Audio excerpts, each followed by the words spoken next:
Welcome to Leaders and Learners. My name is Tanya McKenzie, and you can find me at the intersection of public relations and leadership. Join us as we talk to organizational leaders, elected officials, experts, authors, artists, and personalities, sharing their stories, talking about how they got to where they are and how they continue to learn and lead the way. So without further ado, let's get into it. Hey everyone, welcome to another edition of Leaders and Learners. And today we have some amazing people doing some incredible work around the HBCU platforms. They have started, kind of a consortium of the schools and the ability to be able to build more well-rounded and ready employees that come out of these HBCUs. I think it's important that we get into why HBCUs are so important to our culture these days. And even if you don't go to one, why you should know about this program, how your educational system may be able to benefit from a system like this. I mean, listen, any benefit, any opportunity that we have to be able to maximize the talent we have in this country, I think it's worth exploring and definitely worth talking about. Even if it's not something, the whole thing you can bring to your area, if there's a piece of it that will help you better, provide opportunities for the educated in your community, it's important. We have to find ways now to improve our economy, to improve the way that we are getting the talent that help our country be as amazing as we are. One of the things that I know a lot of people don't understand is, they're like, why do you need HBCUs? Why do you need a Black college? Yeah, we still have that conversation. So we'll get into that really quickly. South Carolina is doing some great work. And I think it's important that you know what's going on around the country, even if it's not happening where you are, so that you do have the opportunity to bring it to you, talk to other educators, senators, elected officials, educators, institutions. There are so many ways that we can improve what we're doing. And the way that our economy is going right now, every little bit helps. Every opportunity, every collaboration, every way that we can connect all the pieces that make our society work for everyone.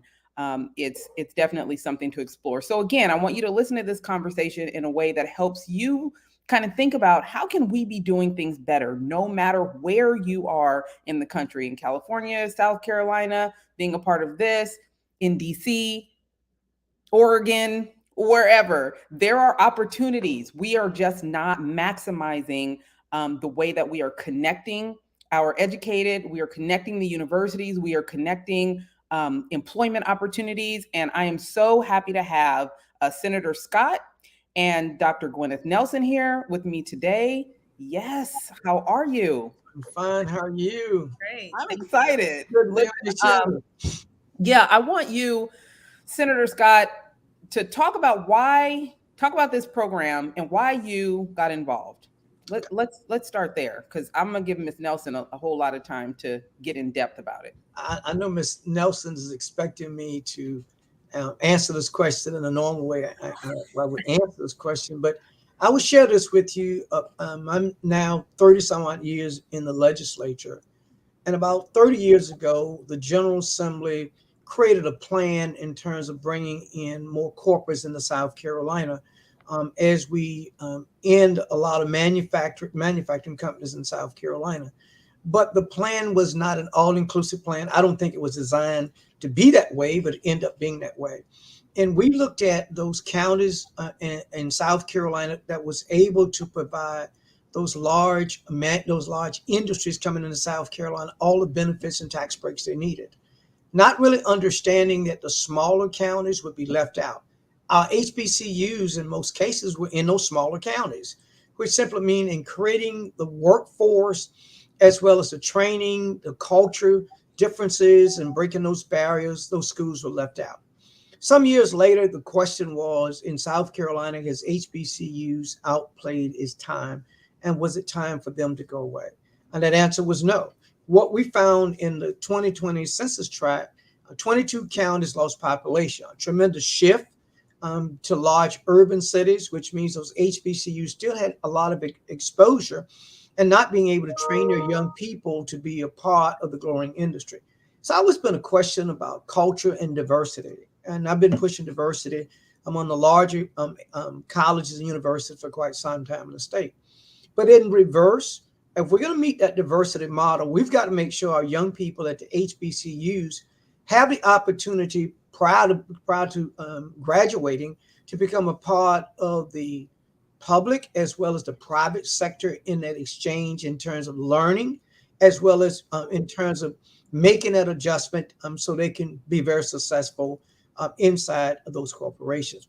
Came about that, and with that, we created what's called the South Carolina Institute of Innovation and Information, which creates a partnership with those larger corporations and some of the small ones, and looking at all the different problems that occur across the state: environmental issues, health issues, teachers, nursing, you name it, those issues are out there. How can we get those schools involved with those young people to make a difference? So we looked at each one of the schools and we took a look at those things that those schools were trying to do. And we said, how can we move from just the educational setting to a private sector environment and provide more exposure to the young people?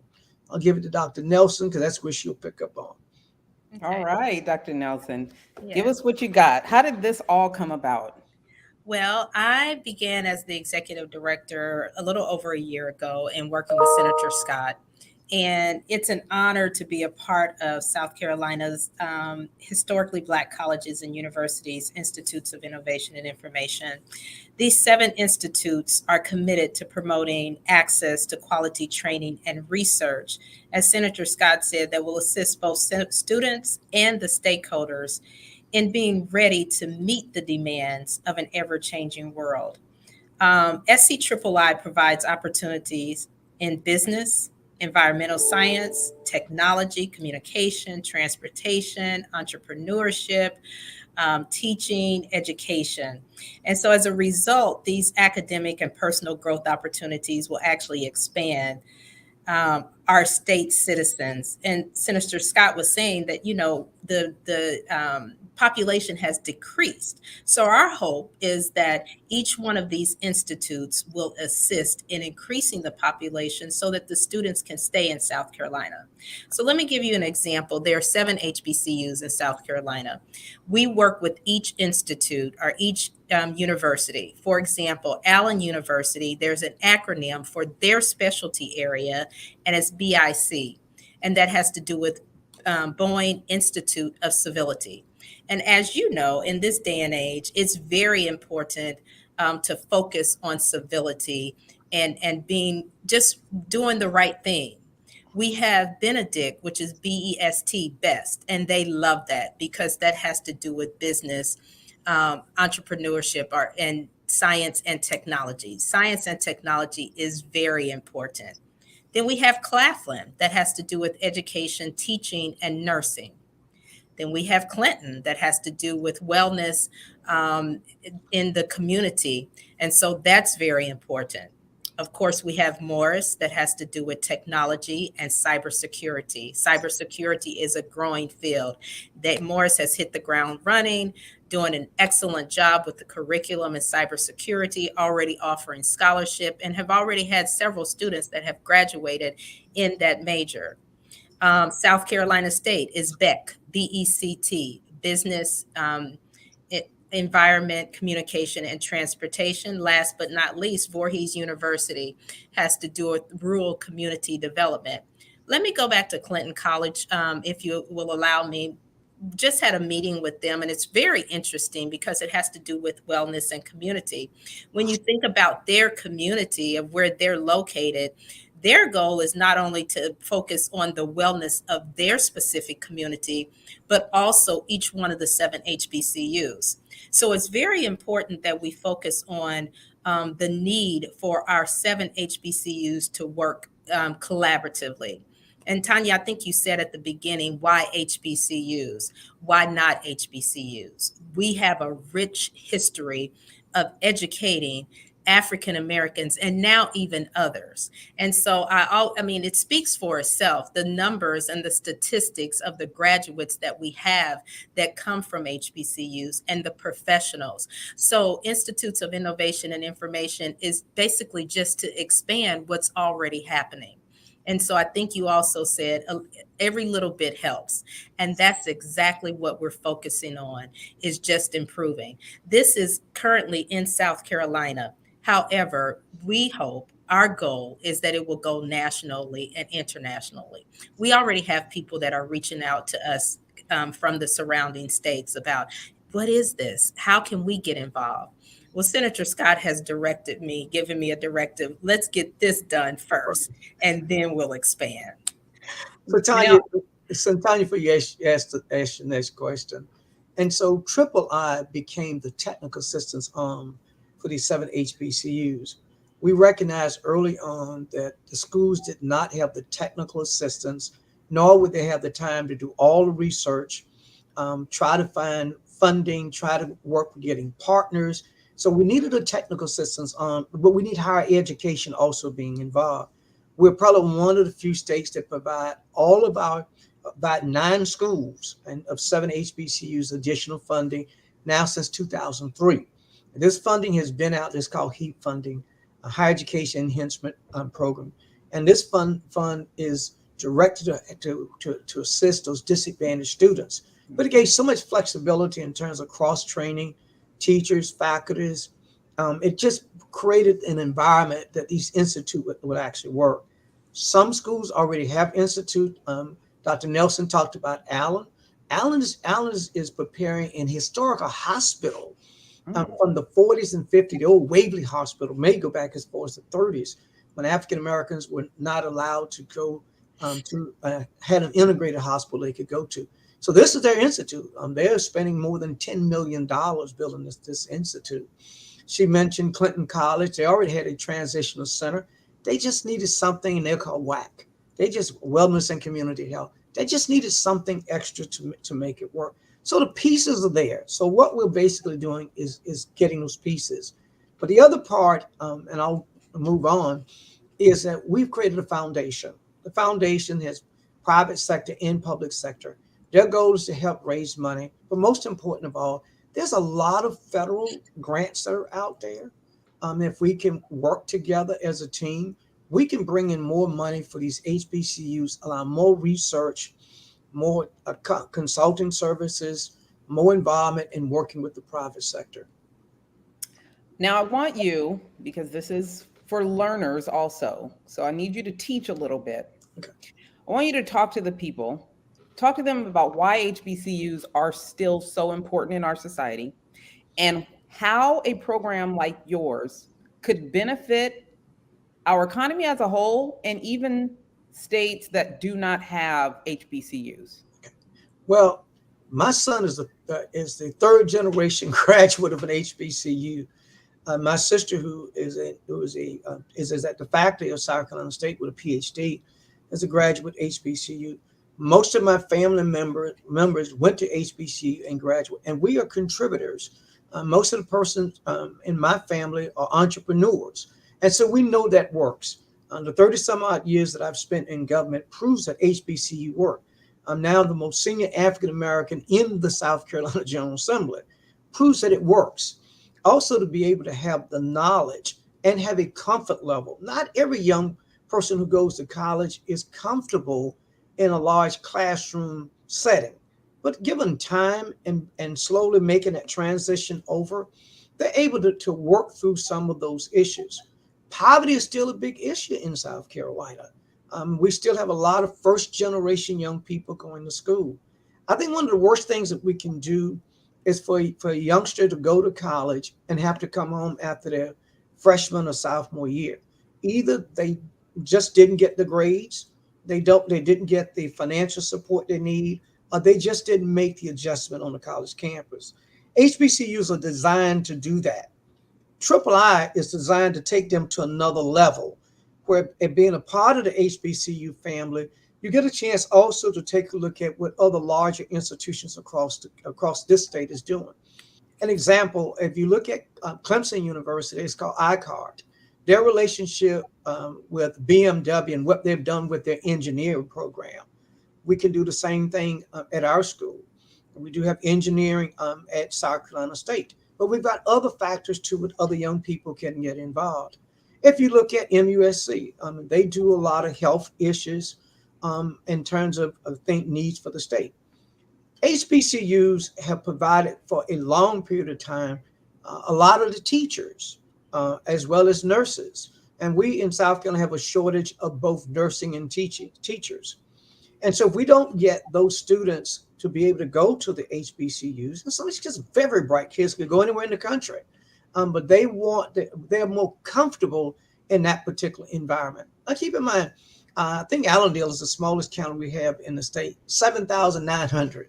So I get a young kid from Allendale, and I try to bring that kid to go to a large school like USC, Clemson. And that's sometimes it's a large adjustment, but I may be able to bring that youngster, and they go to South Carolina State or Benedict Allen and make the adjustment, and may decide later on they want to transfer, just depending upon what the school offer or the direction they want to go in. And they may want to just stay there, and a little bit later on as they mature, go to the other schools to get a master or PhD. But let me remind you, South Carolina State College, which is a school I graduated from, have masters and PhD over 50 years. And so those things are already in place. Tanya, if I may, Senator Scott talked about, his background. Mine is quite the opposite. I am a fourth generation of PWIs, predominantly white institutes. And I think a large part of that was because I'm from the Midwest and from the North, my family is. And it's interesting because when I ventured and wanted to, it wasn't a question of if you're going to go to college, is where you're going to go and when you're going to go. And so at that time, it was not as popular as you will to go to an HBCU as it is now.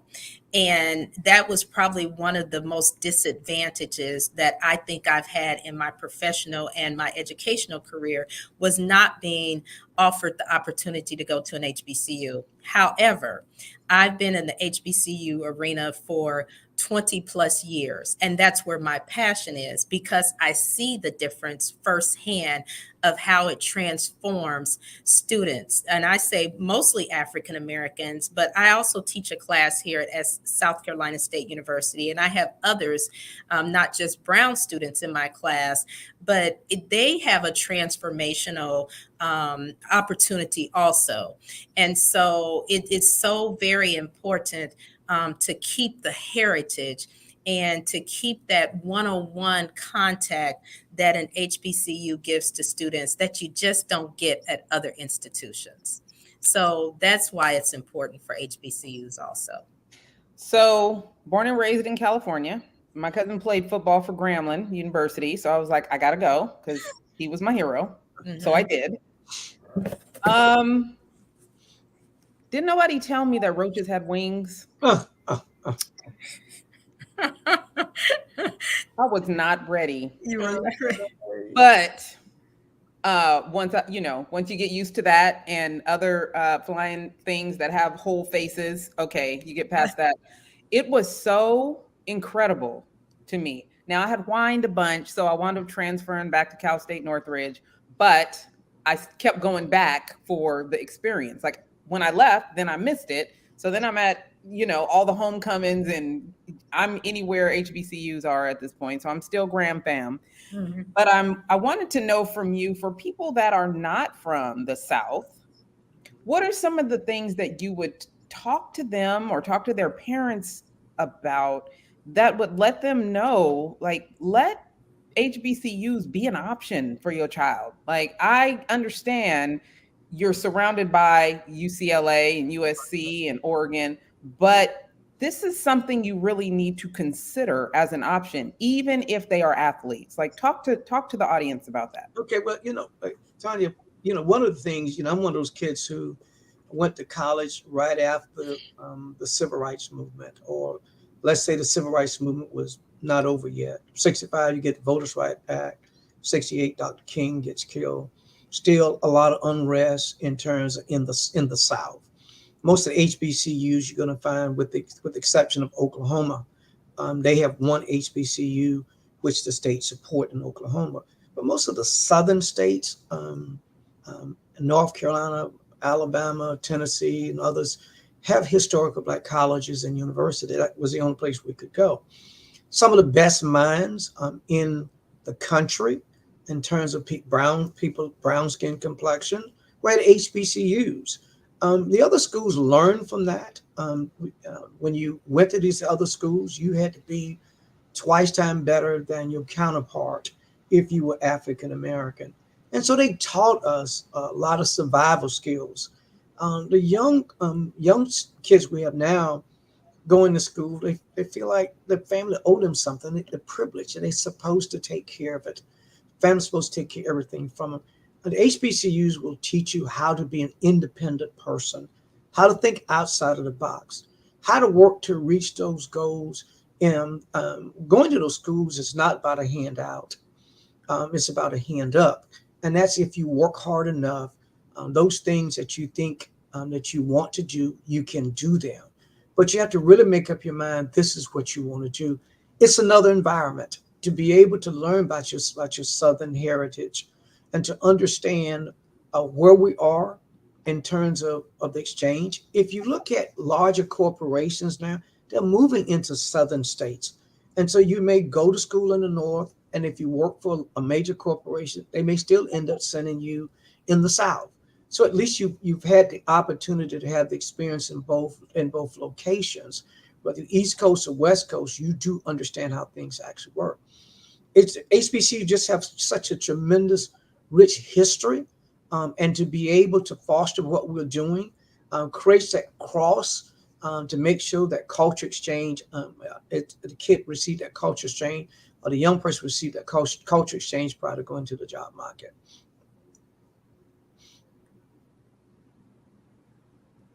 Dr. Nelson, your thoughts? I will say again, there is no place like the environment and the support that you receive at HBCUs.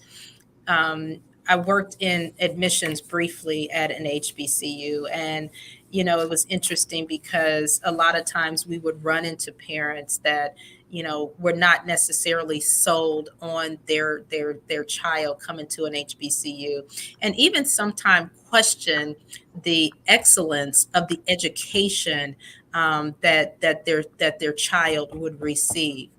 But there are several statistics that show the level of professionals that come from HBCUs, and the level of education, the excellence that you receive at HBCU is just comparable to the other large universities. And so I always would tell parents, let your student try. Come and visit the campus. And the other thing too that I want to point out is that you have that one-on-one interaction. You don't get that from other places. HBCU presidents, they walk the campus. They have very, very one-on-one contact with a lot of students. You don't get that at large other campuses, if you will. And even large campuses of HBCU campuses like North Carolina A&T, it's nothing for the chancellor and the provost to walk the campus and be very accessible to the students and the parents. So that's why I have such a passion for HBCUs. So when I got to Grambling, all my stuff was not taken care of. I was on my own since I was 17. And so trying to figure out, the financial aid and all the stuff and housing deposit. I don't think I had paid that either, girl, but I had like aunties. I felt like I had aunties on campus with me, Right. That were helping me get it done, almost to the point where they refused to let me fail. Correct. I will be honest in saying I've never felt like that, sometimes not even in my own family. So what you say is gospel to me because I've experienced it.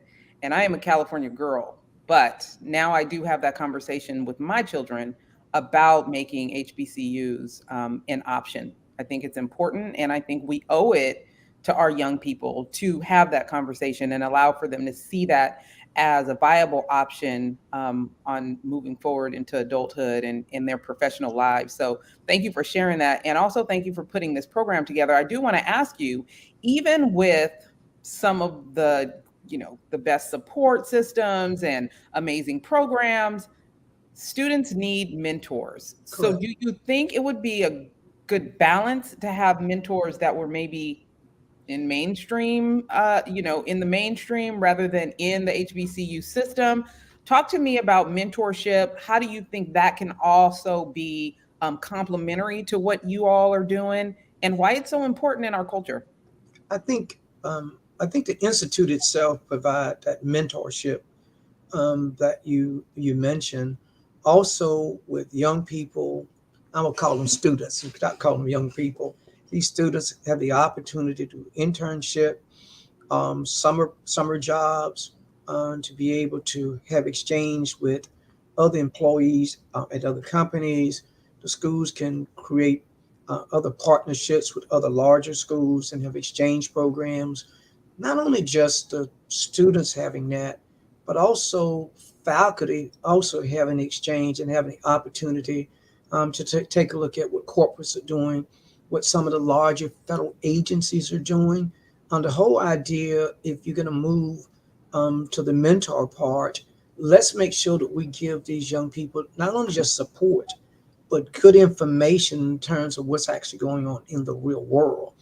And so that I don't smother you, but I give you guidance. And through that guidance, you're able to make good decisions. I'm actually working with a couple of corporations currently, setting up internships and scholarships through several of the institutes. And that's one of the main focuses, is that with the internship, they have also mentors.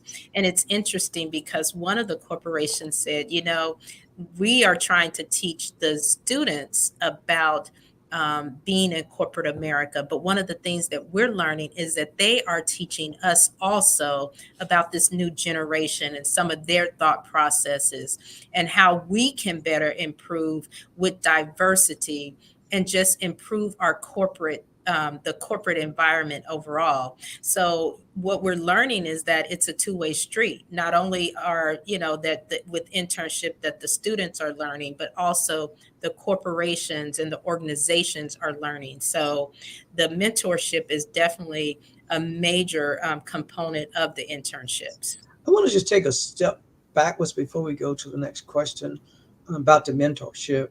We had a meeting a couple of months ago, and we talked about students who would be eligible to go into secured companies and receive secured clearances, federal secured clearance, and how far back those agencies went to take a look at the behavior of the students.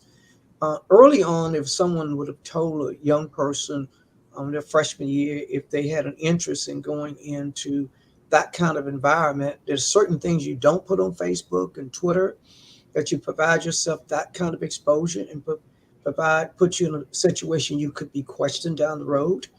The other thing in the exchange programs, in working early on while you're in college, the do's and don'ts. There are things that you don't bring to work with you. You don't bring even to come through secure clearance. Things that you would take for granted as young people will know that they don't know. And so that's why it's so important to get that early mentorship, as well as having someone to have a little oversight to make sure you don't make those kinds of mistakes early. The mistake you made your freshman year could cost you your senior year. Yeah, you said a word right there. You said a word. So listen, I'm gonna tell you, I'm currently running for city council here in Redondo Beach, California, where we are 3%. There's 3% of us here. Okay. And not everybody wants to see that change take place. There's never been a woman and there's never been anyone of color in this seat. What I do see is the program that you guys are putting together, and you guys have launched, and especially if it catches fire, you have more people that look like us that are doing things in spaces where we haven't been. What is your best advice to them, and how is that ingratiated into this program, or even the Black colleges, to better prepare them, because many times they might be the first in a space and it ain't easy. So walk me through that, because I think when we're talking about excellence and, growing beyond just where we're from and growing beyond the college walls, we're talking about putting ourselves in spaces we probably did not occupy before. So how does this help that? Well, I think in most cases, people don't want to talk about things that make them uncomfortable. I think you begin to talk about those things first that y'all can agree upon. Environmental issues, healthcare issues, abortion issues, you name it, food shortages, you name it. And then you begin to talk about how we create an environment within our own community that we are able to have these kinds of discussion and no one feels left out of the discussion. I ran before in those narrow tailored districts prior to coming to the Senate. And to be able to get folk to understand who you are, what you represent, but your message is not one sided. It's not just about people of color, but it's about issues that affect everybody.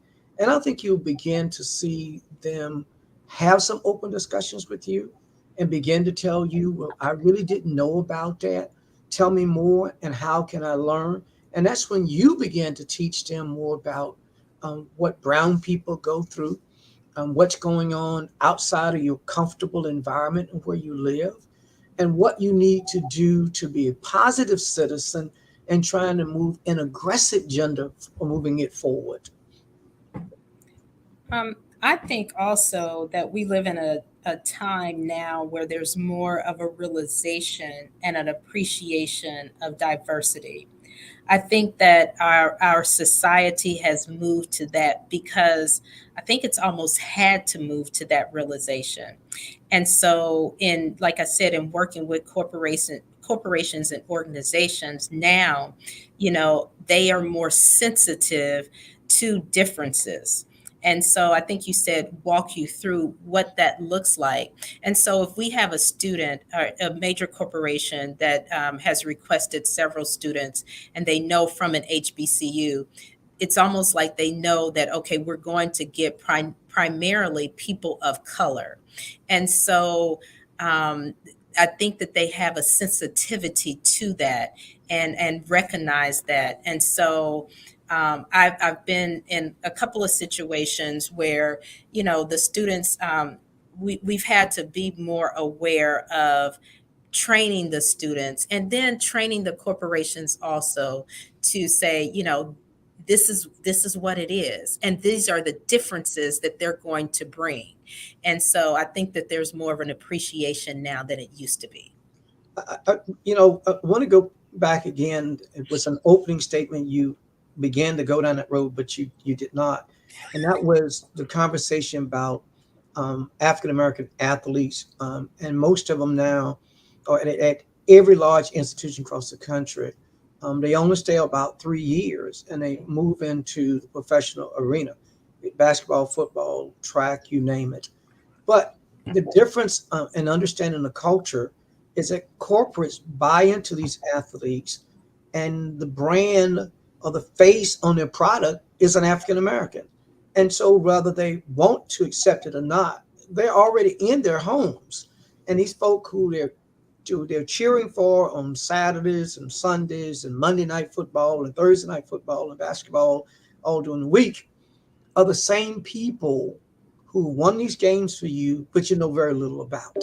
And so let's try to understand what that person is all about. Not just that person makes a lot of money, but that person is a real person who has come through the system, and lots of cases have not had a good, easy child life, who've grown up in some very difficult situations. So it's an educational process.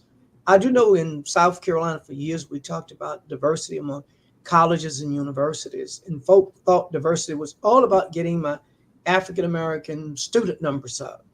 It's a bigger picture. It's about acceptance of of people of different colors and nationalities being in your space and understanding how your world work. So you also have to understand how their work if you're going to have a very diverse culture and community. I definitely appreciate that. For others that are hearing this and might want to test this out in their area, I know that you are on Dr. Nelson about completing this first, but expansion is inevitable with something like this. So, what is your message to them in regards to their interest with having programs like this in their area? I'll leave that one to Dr. Nelson. She has instructions, and she'll share with you where we are, what we can do, and contact and information. Well, I will tell you that 90% of the institutes of the seven institutes and colleges and universities have had their rollout, and their rollout consisted of basically announcing the institute. Most of my institutes have directors that I'm working with, and so what I would like to see first is that we complete a full fiscal year of all of the institutes. And I say a full fiscal year because I'm working with them in order to incorporate their goals and objectives for the next 3, 6, 9, and to a year and months and their objectives. And so what I would like to see is that we have some tangible, some qualitative and quantitative goals that we have met. And that's the goal for the next fiscal year. And so with that being said, in order for it to be successful, and I know that we will be, because as Senator Scott and I say, failure is not an option. It is not an option. So we will be successful. And what I would like to do is be able at the end of this 2022-2023 fiscal year is to be able to say, these are the objectives and the goals, and these are the measurements that we have, and these are how we've been successful. And then hopefully after that, we can then broaden our scope and broaden out into like maybe some of the surrounding states. As I said, I've already had some individuals at other HBCUs from surrounding states to reach out to me. And I don't mind sharing the information as far as this is what we're doing, but as far as saying that, in order for us to move forward and expand, we just have to make sure that our initiative is successful. And so that's where I am. Dr. Nelson, what are some of those measurables? Do you mind sharing? Right. And so, for example, with Claflin University, with the education and the teaching and the nursing. And so with their nursing program, they've done outstanding work already as far as graduating nurses.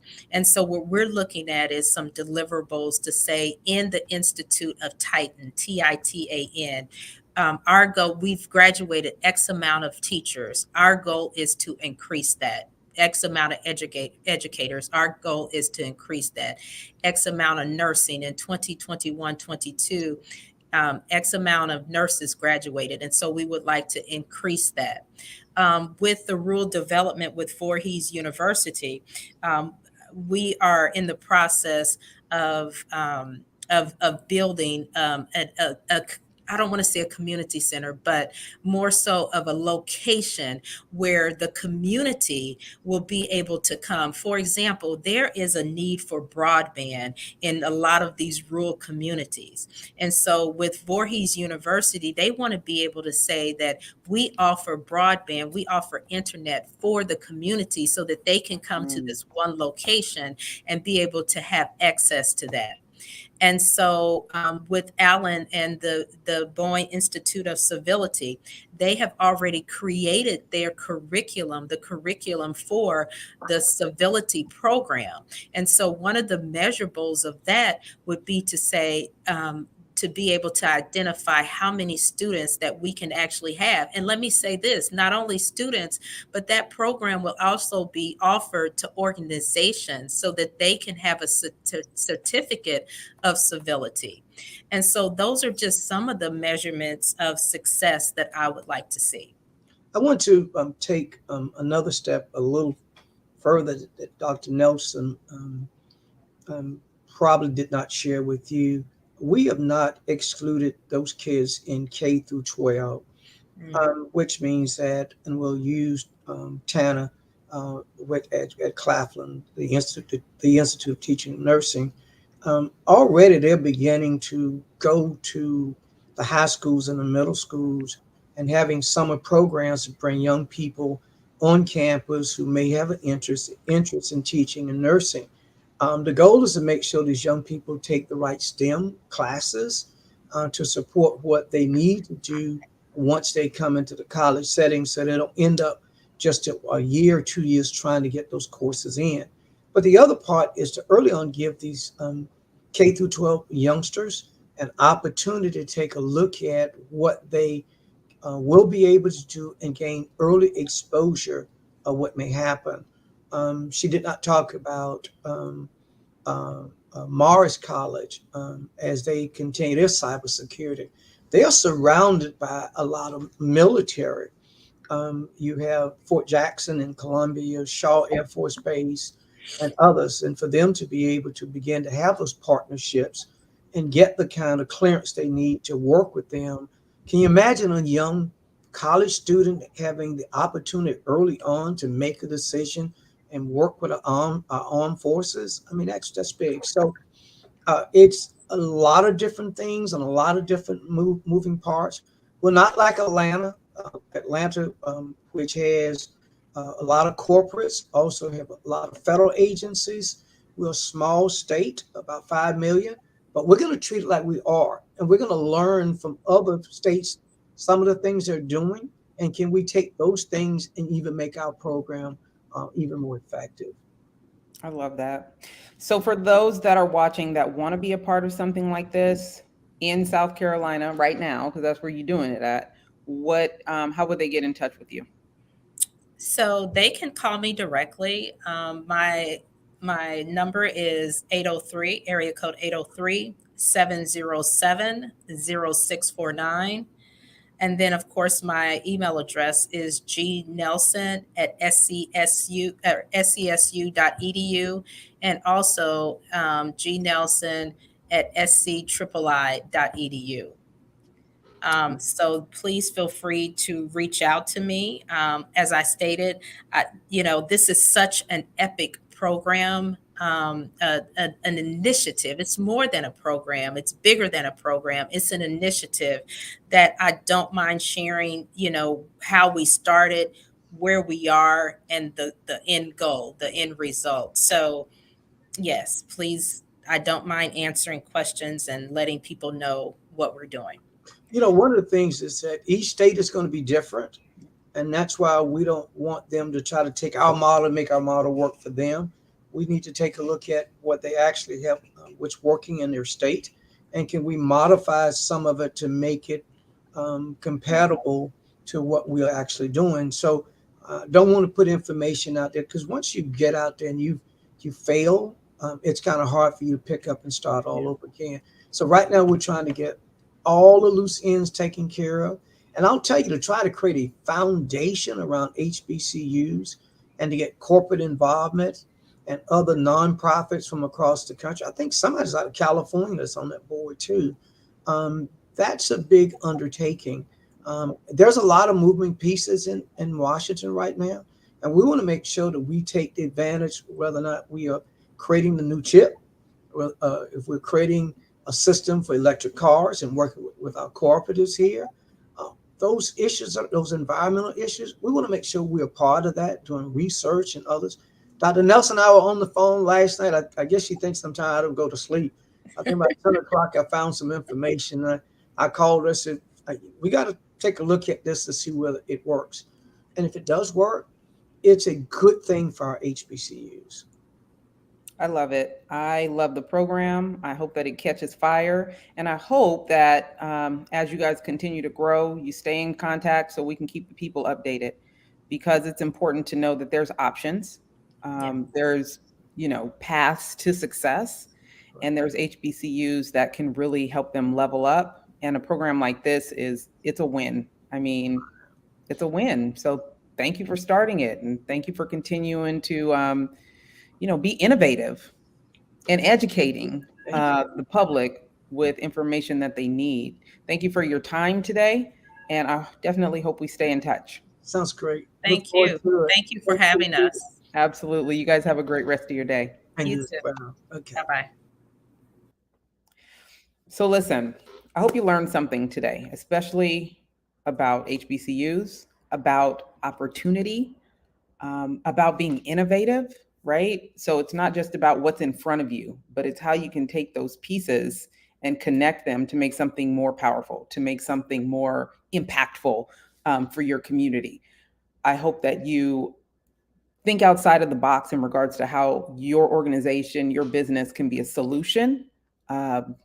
Listen to what they said about mentorship and how important that is, and become, again, a part of the solution. There's people out there that can complain all day, but until you are part of the solution, does that really matter? What do they say? How you doing? Well, if I'm not okay, I ain't gonna tell nobody, because will they care? Be a part of the solution. And I think this is an opportunity for you to, even if this doesn't work for your community, how you can be innovative and unique in taking what you have, whether it's like I said, in California or Washington or New York.